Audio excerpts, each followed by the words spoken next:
Shalom, selamat pagi. Saya ucapkan kepada seluruh jemaat Tuhan pada pagi hari ini. Kita bersyukur atas kasih dan rahmat daripada Tuhan yang senantiasa menolong dan menyertai saya dan saudara sampai pada hari ini. Pada pagi hari ini saya akan mengajak kita untuk bersama-sama belajar daripada firman Tuhan. Kita akan belajar dari satu bagian firman Tuhan pada pagi hari ini. Kisah para Rasul pasal yang kedua, ayat 41 sampai ayat yang ke-47. Kisah para Rasul pasal yang kedua, ayat 41 sampai ayat yang ke-47. Sebelum kita akan membaca firman Tuhan, saya mengajak kita untuk berdoa. Kita mohon pimpinan kuasa Roh Kudus. Mari kita berdoa. Kami sungguh bersyukur kepadamu ya Tuhan Yesus, atas kasih dan pertolongan-Mu bagi kami semua. Kesempatan yang kami boleh pakai pada saat pagi hari ini, kami akan mendengarkan firman-Mu berbicara kepada tiap-tiap pribadi kami. Roh Kudus-Mu akan bekerja, memampukan kami untuk mengerti firman-Mu, dan bukan hanya mengerti firman-Mu, pada akhirnya kami boleh melakukan kebenaran firman Tuhan yang kami dengarkan pada pagi hari ini. Terima kasih Tuhan Yesus, hamba-Mu yang Kau percayakan untuk menjadi alat di dalam tangan-Mu pada pagi hari ini. Bila Tuhan juga akan mengontrol hamba-Mu, bibir mulut hamba-Mu, pikiran hamba-Mu, bila apa yang hamba sampaikan pada pagi hari ini cocok dengan kebenaran firman-Mu. Terima kasih Tuhan, kami serahkan waktu ini ke dalam tangan-Mu, hanya dalam nama Yesus. Amin. Mari kita akan bersama-sama membaca bagian firman Tuhan ini. Kisah Rasul pasal yang kedua, ayat 41 sampai ayat yang ke-47. Cara hidup jemaat yang pertama. Orang-orang yang menerima perkataan itu memberi diri dibaptis, dan pada hari itu jumlah mereka bertambah kira-kira 3.000 jiwa. Mereka bertekun dalam pengajaran rasul-rasul dan dalam persekutuan, dan mereka selalu berkumpul untuk memecahkan roti dan berdoa. Maka ketakutanlah mereka semua, sedang rasul-rasul itu mengadakan banyak mujizat dan tanda. Dan semua orang yang telah menjadi percaya tetap bersatu, dan segala kepunyaan mereka adalah kepunyaan bersama. Dan selalu ada dari mereka yang menjual harta miliknya, lalu membagi-bagikannya kepada semua orang sesuai dengan keperluan masing-masing. Dengan bertekun dan dengan sehati mereka berkumpul tiap-tiap hari dalam bait Allah.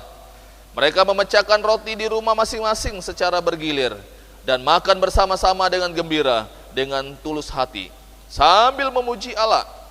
Mereka disukai semua orang, dan tiap-tiap hari Tuhan menambahkan jumlah mereka dengan orang yang diselamatkan.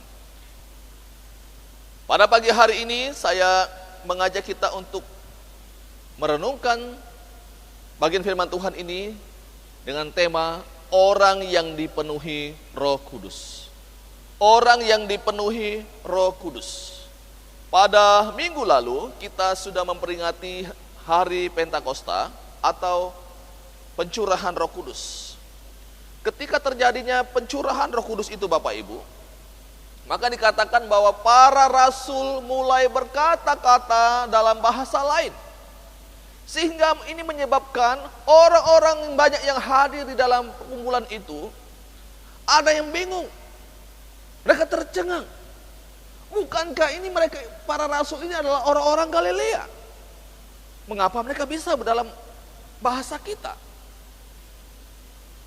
Ini menjadi kebingungan mereka melihat bagaimana para rasul bisa berkata-kata dalam bahasa-bahasa yang lain. Selain itu Bapak Ibu, ada juga orang yang hadir kemudian menjadi tercengang dan kemudian menyindir mereka, atau menyindir para rasul ini, mengatakan bahwa mereka sedang mabuk oleh anggur manis. Nah, setelah peristiwa itu Bapak Ibu, maka kemudian Petrus dan murid-murid yang lain mereka berdiri. Petrus mulai mengabarkan Injil. Petrus mulai menyampaikan firman Tuhan melalui khotbah yang disampaikan.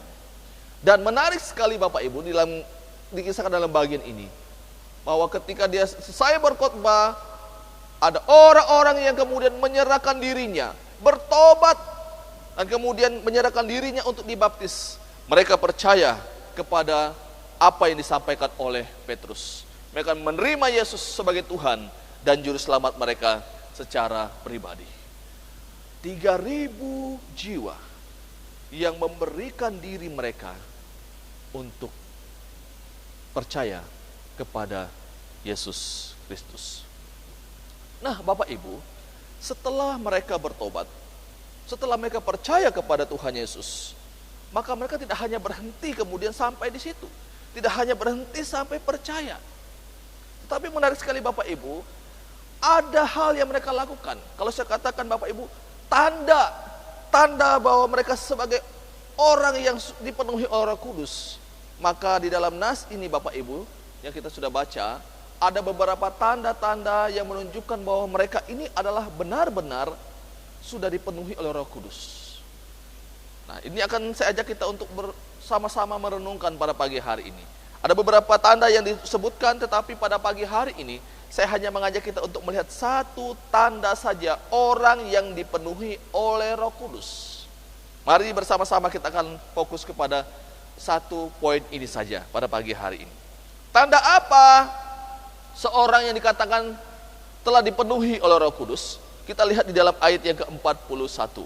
Di sana mengatakan, orang-orang yang menerima perkataan itu memberi diri dibaptis, dan pada hari itu jumlah mereka bertambah kira-kira 3.000 jiwa. Ayat 42.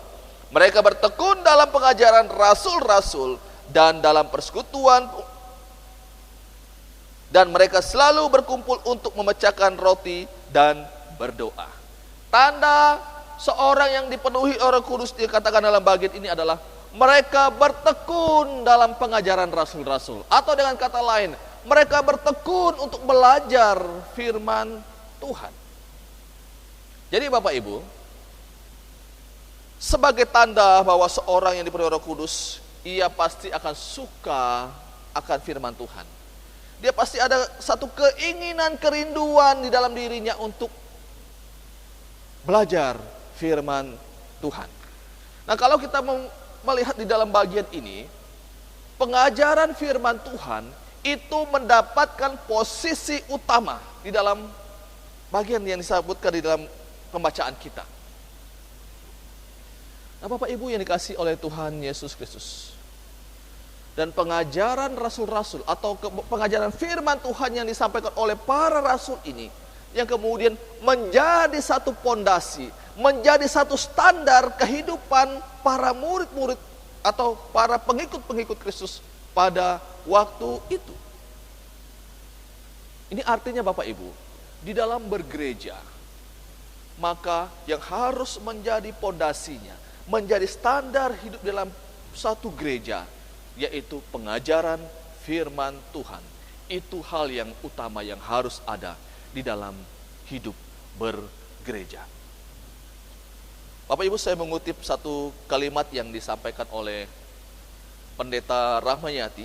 Dia berkata seperti ini: kita tidak mungkin bisa menyenangkan hati Tuhan kalau kita tidak tahu hati dan pikiran Tuhan. Isi hati Tuhan itu ada di dalam firman Tuhan. Saya ulangi lagi. Kita tidak mungkin bisa menyenangkan hati Tuhan kalau kita tidak tahu hati dan pikiran Tuhan. Isi hati Tuhan itu ada dalam firman-Nya. Jadi Bapak Ibu, kalau kita mau mengerti apa yang menjadi isi hatinya Tuhan, apa yang menjadi pikirannya Tuhan, maka kita harus kemudian mau tidak mau kita harus belajar firman Tuhan. Karena semuanya ada di dalam kebenaran firman Tuhan atau ada dalam Alkitab. Bapak Ibu Saudara yang dikasihi oleh Tuhan Yesus Kristus, kita mungkin sering mendengar atau mungkin kita juga pernah menyanyikan lagu, Tuhan, ku mau menyenangkan-Mu, Tuhan, bentuklah hati ini. Bapak Ibu katakan, Tuhan, ku mau menyenangkan hati-Mu. Tetapi Bapak Ibu tidak pernah belajar firman Tuhan, tidak pernah membaca Alkitab. Bagaimana mungkin dia bisa menyenangkan hati Tuhan kalau dia sendiri tidak pernah bergaul dengan firman Tuhan? Atau kita mungkin juga ada satu lagu yang mengatakan begini Bapak Ibu, ku mau cinta Yesus selamanya. Sambil kemudian tutup mata, angkat tangan, Ku mau cinta Yesus. Dan kemudian keluar air mata sambil menangis Bapak Ibu. Bapak Ibu Saudara yang dikasihi oleh Tuhan Yesus Kristus. Tetapi orang seperti ini tidak pernah membaca firman Tuhan. Malas ikut PA misalnya. Malas ikut baca gali Alkitab. Malas belajar firman Tuhan. Maka kalau saya katakan, apa yang diucapkan, pujian yang disampaikan itu hanya sebatas di bibir saja. Karena kalau orang yang mau menyenangkan hati Tuhan, orang yang mau mencintai Tuhan, maka dia harus hidup di dalam firman Tuhan. Maka dia harus punya, pasti ada kerinduan dalam dirinya untuk bersekutu dalam firman Tuhan. Bapak Ibu Saudara yang dikasihi oleh Tuhan Yesus Kristus. Kalau ada orang yang mau mengasihi Tuhan, tetapi dia tidak mau belajar firman Tuhan, maka itu ibarat orang yang rindu untuk bertumbuh, tetapi tidak mau makan. Bagaimana mungkin bisa bertumbuh kalau tidak makan? Bapak Ibu Saudara yang dikasihi oleh Tuhan Yesus Kristus, salah satu karya Roh Kudus dalam diri orang percaya adalah akan menumbuhkan rasa kecintaan, kerinduan dalam diri setiap orang percaya untuk bergaul dekat dengan firman Tuhan. Bapak Ibu Saudara yang dikasihi oleh Tuhan Yesus Kristus, menarik sekali yang disampaikan dalam bagian ini bahwa orang-orang ini bertekun dalam pengajaran rasul-rasul. Ini artinya bahwa mereka bukan hanya satu kali, dua kali mendengarkan pengajaran para rasul, belajar firman Tuhan, tetapi secara terus-menerus mereka belajar akan firman Tuhan. Nah Bapak Ibu, kata bertekun ini dalam bahasa aslinya, itu artinya tetap hadir untuk menjaga atau tekun berpegang pada atau menganut sesuatu. Ini arti daripada kata bertekun yang disebutkan dalam bagian ini. Jadi kalau dikatakan bahwa para murid-murid itu atau para petobat-petobat baru itu bertekun dalam pengajaran rasul-rasul, maka mereka bukan hanya memberikan diri mereka untuk belajar firman Tuhan, tetapi firman Tuhan yang mereka dengarkan dari para rasul secara terus-menerus itu, kemudian itu mereka jadikan sebagai pedoman dalam kehidupan mereka. Mereka mendedikasikan hidup mereka ketika mereka sudah selesai mendengarkan kebenaran firman Tuhan itu. Sungguh-sungguh mereka hidup di dalam firman itu sendiri. Bapak Ibu Saudara yang dikasihi oleh Tuhan Yesus Kristus, kalau kita membaca dalam bagian ini, ada beberapa tanda, seperti tadi di awal saya katakan, ada beberapa tanda-tanda orang yang dipenuhi oleh Roh Kudus yang disebutkan di dalam bagian ini. Selain bertekun dalam pengajaran, ada persekutuan di sana, ada mereka memecah-mecahkan roti, saling berbagi satu dengan yang lainnya, dan kemudian dikatakan juga bahwa mereka berdoa bersama-sama. Ini sebagai tanda orang yang dipenuhi oleh Roh Kudus. Nah, menarik sekali Bapak Ibu, semua tanda-tanda ini, semua aktivitas-aktivitas pelayanan yang mereka lakukan ini, persekutuan yang mereka lakukan, doa yang mereka lakukan, berbagi satu dengan yang lain, yang menjadi pondasi, yang menjadi dasar dari semua yang mereka lakukan ini adalah pengajaran para rasul atau firman Tuhan. Persekutuan yang mereka lakukan didasari oleh firman Tuhan. Jika suatu persekutuan tidak didasari oleh firman Tuhan, kalau saya mau katakan cepat atau lambat, persekutuan itu pasti akan mengalami kehancuran. Karena tidak ada pengikatnya. Para petobat-petobat baru ini juga memberi satu dengan yang lainnya, saling berbagi satu dengan yang lainnya. Itu didasarkan pada firman Tuhan yang mereka sudah dengarkan. Jika kita memberi kepada orang lain, tetapi tidak didasari oleh firman Tuhan Bapak Ibu, maka itu akan menjadi satu ajang pamer saja. Kita lihat juga dalam bagian ini doa. Ada doa, mereka doa bersama-sama di hadapan Tuhan. Dasar daripada doa mereka pun juga adalah pengajaran daripada rasul atau firman Tuhan yang mereka sudah dengarkan, Bapak Ibu. Mengapa banyak orang salah berdoa, Bapak Ibu? Ada orang berdoa tetapi doanya tidak pernah dijawab oleh Tuhan. Salah satu penyebabnya adalah karena mereka tidak mengerti tentang konsep doa yang benar. Sehingga waktu mereka berdoa sesuai dengan keinginan mereka sendiri, tidak mengerti apa yang menjadi kehendak Tuhan. Ketika kita berdoa, Bapak Ibu, perlu sekali kita untuk mengerti tentang apa yang menjadi keinginan Tuhan ketika kita berdoa. Tuhan Yesus memberikan kita satu teladan yang sangat baik. Ketika ia ada di Taman Getsemani, Bapak Ibu, ia berdoa.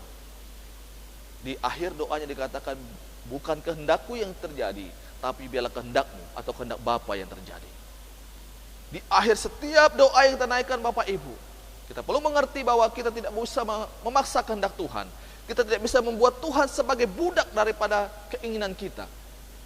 Harus kembali kepada biarlah kehendak Tuhan yang terjadi di atas semuanya. Nah, Bapak Ibu, ini kita bisa mengerti kalau kita belajar firman Tuhan. Nah, kalau kita tidak pernah belajar firman Tuhan, bagaimana kita tahu bahwa ada hal seperti ini? Oleh sebab itu, Bapak Ibu Saudara yang dikasihi oleh Tuhan Yesus Kristus, penting sekali bagi kita untuk belajar firman Tuhan. Firman Tuhan yang menjadi standar kehidupan kita. Firman Tuhan adalah otoritas tertinggi dalam kehidupan kita. Dalam setiap keputusan-keputusan yang kita ambil, harus kembali kepada apa kata firman Tuhan. Ini dinamakan sola scriptura. Semuanya harus kembali kepada Alkitab. Bapak Ibu Saudara yang dikasihi oleh Tuhan Yesus Kristus, kita tidak bisa menjadikan perasaan kita ini sebagai satu standar untuk menilai segala sesuatu. Kita tidak bisa mengambil keputusan juga berdasarkan perasaan-perasaan kita, Bapak Ibu. Perasaan kita ini sudah terkontaminasi dengan dosa, sehingga perasaan kita bisa berubah-ubah setiap waktu. Itu sebabnya, Bapak Ibu, perasaan kita ini harus dikontrol oleh firman Tuhan. Sehingga ketika kita mengambil keputusan apapun, ketika kita melakukan apapun, ketika kita bergaul dengan orang lain pun, kita selalu melihat kepada firman Tuhan yang menjadi standarnya. Bapak Ibu Saudara yang dikasihi oleh Tuhan Yesus Kristus, firman Tuhan harus mendapatkan posisi utama dalam gereja. Firman Tuhan harus mendapatkan posisi utama juga dalam diri kita masing-masing. Bapak Ibu, kalau saya mau katakan, kalau Bapak Ibu mencari gereja untuk di mana Anda bisa bertumbuh, maka carilah gereja yang sungguh-sungguh menekankan tentang pengajaran firman Tuhan. Tapi kadang menyedihkan, Bapak Ibu, orang mencari gereja sekarang bukan kepada hal yang primer lagi, bukan kepada alasan-alasan yang primer lagi, tetapi alasan-alasan yang sekunder. Misalnya, ada orang yang mau cari gereja, oh saya mau gereja di sana. Ditanya, kenapa kamu pilih gereja itu? Karena musiknya bagus. Kenapa kamu pilih gereja itu? Karena kursinya empuk. Dia tidak sakit, saya punya pinggul atau pantat kalau saya duduk. Pilih gereja karena ruangannya bagus, ada AC-nya, adem di dalamnya. Itulah sebabnya saya pilih gereja itu. Atau saya pilih gereja itu karena ada makan-makannya, rame di sana di gereja itu, fasilitasnya lengkap, sound systemnya bagus dan lain sebagainya. Nah, Bapak Ibu, ini adalah alasan-alasan sekunder. Bapak Ibu, kalau kita melihat, bukankah tanpa alasan-alasan sekunder ini, gereja masih tetap bisa berjalan? Tanpa musik gereja bisa berjalan, Bapak Ibu. Tetap bisa beribadah, bukan? Tanpa ada kursi yang empuk pun tetap kita bisa beribadah. Kita lihat contoh para murid, para jemaat mula-mula. Waktu itu pasti belum ada fasilitas yang selengkap seperti gereja-gereja pada masa sekarang ini. Belum ada sound system yang bagus, ruangan yang nyaman untuk mereka beribadah. Mereka bahkan dikatakan dari rumah ke rumah mereka memecahkan roti, mereka bersekutu di sana. Nah, Bapak Ibu Saudara yang dikasihi oleh Tuhan Yesus Kristus. Tapi sungguh menyedihkan kalau kemudian ada orang yang datang kemudian datang beribadah kepada Tuhan. Kalau tidak ada musik merasa bahwa itu tidak ngangkat. Dia tidak bisa terkoneksi dengan Tuhan kalau tidak pakai musik dan lain sebagainya. Bapak Ibu Saudara yang dikasihi oleh Tuhan Yesus Kristus. Kalau saya mau katakan, pada saat ini, kalau mau jujur, ibadah-ibadah yang dilakukan pada masa kini Bapak Ibu, tanpa kita sadari, kita sudah banyak terdistorsi dengan hal-hal yang sekunder, bukan hal yang primer. Sehingga ketika tidak ada musik, kita merasa tidak menyanyi dengan baik. Roh kita rasa tidak terangkat kepada Tuhan kalau tidak ada musik yang bagus dan lain sebagainya. Mengapa? Karena sudah terdistorsi. Hanya berpikir kepada hal-hal yang sekunder lagi alasan kita untuk datang beribadah kepada Tuhan. Bukan lagi mencari hal yang esensi, bukan lagi mencari pengajaran firman Tuhan, tetapi alasan-alasan yang lainnya. Bapak Ibu Saudara yang dikasihi oleh Tuhan Yesus Kristus, dengan adanya pandemi ini, wabah COVID-19 ini sebenarnya Bapak Ibu ada hal positif yang kita bisa dapatkan dari sini. Kita kembali dibawa kepada satu hal yang esensi lagi. Dibawa untuk kemudian merenungkan akan ibadah-ibadah yang kita lakukan selama ini. Bapak Ibu, bukankah kalau kita beribadah di rumah, kita tidak pakai musik pun kita tetap bisa beribadah, bukan? Tanpa pakai sound system pun yang bagus pun kita bisa beribadah, bukan? Jadi Bapak Ibu Saudara yang dikasihi oleh Tuhan Yesus Kristus, ini mengajarkan kita bahwa posisi kebenaran firman Tuhan itu harus menempatkan posisi yang utama di dalam gereja. Inilah yang harusnya menjadi alasan bagi saya dan saudara ketika kita mau mencari atau memilih satu gereja di mana kita mau bertumbuh. Tetapi ini bukan berarti Bapak Ibu kemudian kita menjadi orang yang ekstrim dalam hal pengajaran ini dan kemudian merasa bahwa saya tidak perlu untuk tepuk tangan, saya tidak perlu menyanyi. Waktu datang beribadah, ya hanya melihat orang saja menyanyi. Orang lagi sukacita tepuk tangan, hanya diam saja. Mengapa? Karena berpikir bahwa saya butuh firman. Firman Tuhan itu utama dari semuanya. Tidak juga mau persekutuan. Mengapa? Karena pikir bahwa persekutuan itu tidak terlalu penting. Yang penting adalah pengajaran firman Tuhan. Orang berdoa pun juga tidak berdoa. Mengapa? Karena berpikir bahwa doa itu tidak terlalu penting. Yang penting itu adalah firman Tuhan. Nah, Bapak Ibu Saudara yang dikasihi oleh Tuhan Yesus Kristus, bahkan ada yang lebih ekstrim lagi. Sengaja datang terlambat. Tidak apa-apa kalau datang terlambat ke gereja, merasa bahwa itu tidak apa-apa. Yang penting saya bisa dengarkan firman Tuhan. Yang lain tidak terlalu penting. Yang lain saya bisa abaikan. Yang penting saya harus dengarkan firman Tuhan. Setelah dengar firman Tuhan bisa pulang setelah itu lagi. Nah, Bapak Ibu Saudara yang dikasihi oleh Tuhan Yesus Kristus, ini hal yang keliru. Ini yang disebut salah kaprah. Bukan seperti itu penerapannya Bapak Ibu. Harusnya ketika kita sudah belajar firman Tuhan, hidup di dalam pengajaran firman Tuhan, maka sebagai implementasinya, maka kita harus hidup di dalam persekutuan, bukan? Maka juga itu membuat kita semakin bersemangat untuk memuji Tuhan. Itu membuat kita semakin antusias untuk berdoa. Dan juga untuk memberi kepada orang lain. Bapak Ibu Saudara yang dikasihi oleh Tuhan Yesus Kristus, ini firman Tuhan untuk kita pada pagi hari ini. Di akhir khotbah saya mengajak untuk setiap jemaat Tuhan, mari kita terus untuk bertekun dalam pengajaran firman Tuhan. Jangan berhenti untuk belajar firman Tuhan. Kalau kita mau bertumbuh dalam kehidupan rohani kita, maka kita harus belajar firman Tuhan. Kalau selama ini mungkin Bapak Ibu baca firman Tuhannya Senin Kamis, atau mungkin bahkan sama sekali tidak pernah baca Alkitab, nanti pas ibadah hari Minggu baru baca Alkitab. Mari saya mengajak setiap jemaat Tuhan pada pagi hari ini. Mohon pimpinan Roh Kudus kepada Anda supaya Tuhan memberikan kerinduan bagi Anda untuk mencintai firman Tuhan. Mulai mendisiplinkan diri untuk membaca firman Tuhan setiap hari. Bukan hanya membacanya, menyelidikinya. Mencari tahu apa yang disampaikan oleh kebenaran firman Tuhan. Dan bagi setiap saudara yang selama ini mungkin sudah secara rutin bertekun dalam firman, rajin membaca firman Tuhan, rajin belajar firman Tuhan, maka teruskan itu dan kemudian implementasikan apa yang kita pelajari itu di dalam kehidupan kita sehari-hari.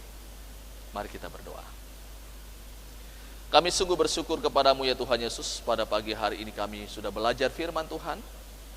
Tuhan akan tolong kami supaya kami sungguh-sungguh memiliki kerinduan untuk mencintai firman-Mu ya Bapa.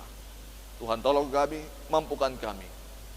Biarlah sungguh-sungguh firman yang kami sudah dengarkan pada pagi hari ini, kami bisa menerapkannya dalam kehidupan kami setiap hari. Dalam nama Yesus kami sungguh bersyukur dan berdoa. Amin.